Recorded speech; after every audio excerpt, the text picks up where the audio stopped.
question sa Korte Suprema?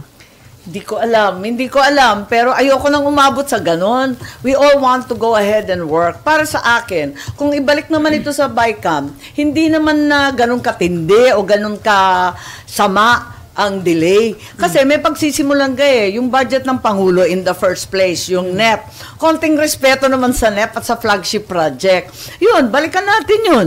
Pagkatapos, palagay ko, yung controversial items, yun lang naman ang tututukan. Hindi naman lahat. You don't start from zero Meron ka na mga NEP na National Expenditures Program derived from the President. And clearly, that will be the basis.